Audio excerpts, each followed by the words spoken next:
Good morning, Year 2. I hope you're all well and you've had a lovely, relaxing weekend and are ready for another week of learning. This week in maths, we are going to be looking at our statistics unit. So this is all about block diagrams, tally charts and pictograms. So today's lesson is going to be focusing on collecting data and answering questions on data that is presented in tally charts and tables. So remember, tally charts are just one way of presenting data. So this could be children's favourite colour, it could be the number of cars, the different colour of cars that pass your house, or it could be even your favourite chocolate bar. So today's lesson, I'm going to show you how to collect data in a tally chart and how you can answer the different styles of questions based on tally charts before you can then have a go at your doodle task.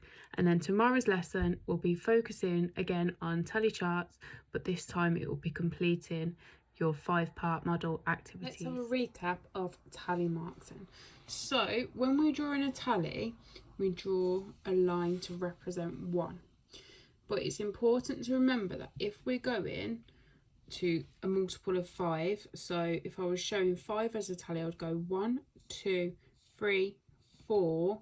Number 5 shuts the door, so we close the gate. So each multiple of 5 should look like this. So if I was showing 6, I would draw my tally mark as normal as 1. But if I was going to show 10, I'd go 1, 2, 3, 4, 5, 6, 7, 8, 9, 10. 10 is a multiple of 5, so we close the gate. So making sure when you're drawing your tallies, each mark represents 1, but if it's a multiple of 5, so 5, 10, 15, 20, 25, and so on, each multiple of 5 will look like a gate. So here we have a tally chart. We're going to have a go at interpreting the data from the tally chart and answering some of the questions. So here we have a tally chart all about the number of books that each child has.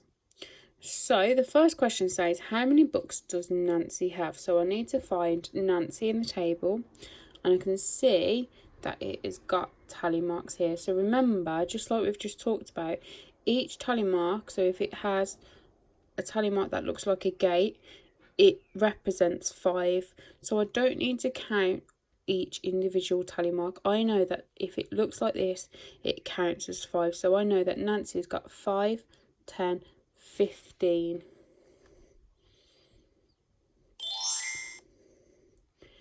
The next book question, how many books does Natasha have? Natasha has 5, 10, but she's got 2 extra, so 10, 11, 12. She has 12 books.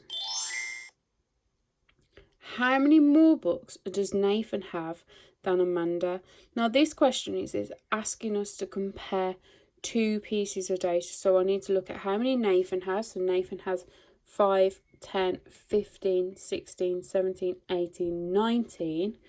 And Amanda has 1, 2, 3. So I need to work out the difference between 19 and 3. So my question would be 19 subtract 3. So put 19 in my head, take away 3, 18, 17, 16. So Nathan has 16 more books than Amanda does.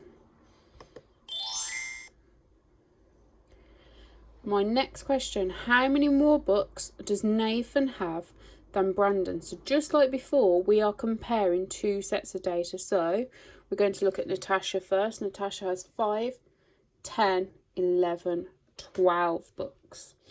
Brandon only has 3 books. So in my head, we're going to be doing 12 subtract 3. So 12, 11, 10, 9. 9 more books than Brandon.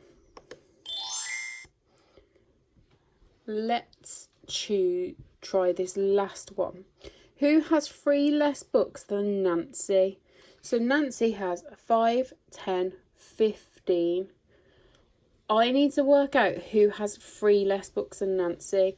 So if Nancy has 15, I'm going to do 15, take away 3, and see who has that number of books. So 15, 14, 13, 12. I'm looking for who has 12 books. I know it's not Amanda because she only has 3. Natasha has 5, 10, 11, 12. So I think it is Natasha because Nathan has 5, 10, 15, 16, 17, 18, 19, and Brandon has 3. So I think it is Natasha. So I'm going to give you the link to this game for you to have a go at yourselves, and then you can have a go at your doodle task too when you're feeling confident.